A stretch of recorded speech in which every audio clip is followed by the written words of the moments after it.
All right, let's get right into it. Today, we're taking a deep dive into the heart of DayZ. We're going to break down 3 things that really get to the core of what this game is all about. One feature that kind of breaks it, an idea that would make it so much better, and one existing feature that is, well, the terrifying soul of the entire experience. So what is the true soul of DayZ? I mean, is it just about finding a bigger backpack and a can of peaches, or is it something more?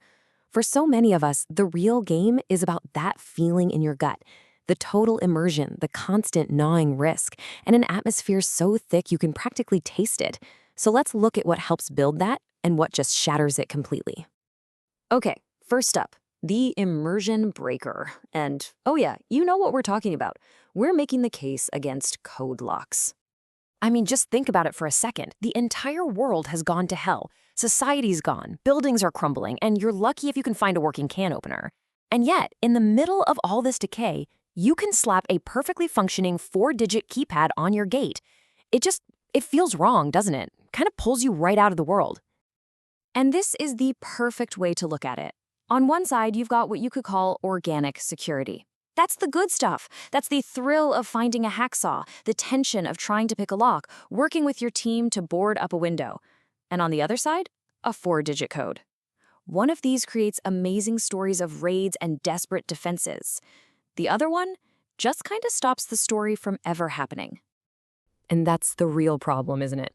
The second your base becomes this untouchable fortress, that constant threat just vanishes.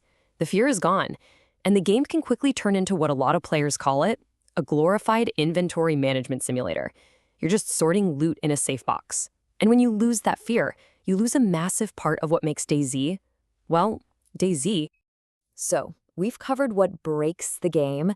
Now let's talk about something that would make it so much better. If code locks make the world feel sterile, this next idea just throws a giant party in the middle of all the chaos. Let's talk about the big, beautiful bus. And this is why the bus is such a genius idea. It's not about making your life easier, it's about high risk, high reward. I mean, come on, it's a giant, loud target that's gonna suck down fuel like you wouldn't believe. But the trade-off? A mobile headquarters for your entire crew. The storage would be absolutely insane. It's a magnet for action, not a magic shield against it. This phrase is just perfect. A party wagon for the apocalypse.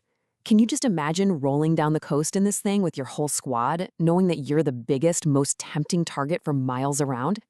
That's the good stuff. That's the struggle, the teamwork, and the absolute insanity of trying to make it in this world. That is peak DayZ. Okay, time for our final point. And this is about a feature that's already in the game. And it is maybe the purest expression of DayZ's soul. Now, I know for some it's just frustrating, but for many of us, it's the whole point of the game. True, pitch black night.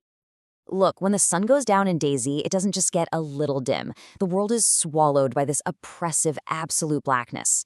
And the game you were playing 5 minutes ago, it's gone. This isn't a survival game anymore, it's a straight-up horror game where every single sound could be the end of you. And this right here is the genius of it. Your objective as a player completely flips. In the day, you want to see everything. You want to be in control. But at night, the game's goal is to make you terrified of what you can't see. It's designed on purpose to strip away your power and make you feel completely and utterly vulnerable. So no, the darkness isn't an inconvenience you're meant to bypass by messing with your gamma settings. It is a masterpiece of tension. Every rustle in a bush, every distant moan, the tiny, precious beam from your flashlight, it's all designed to remind you that you are a very small, very fragile thing in a huge, dark world. And here's the payoff for all that terror.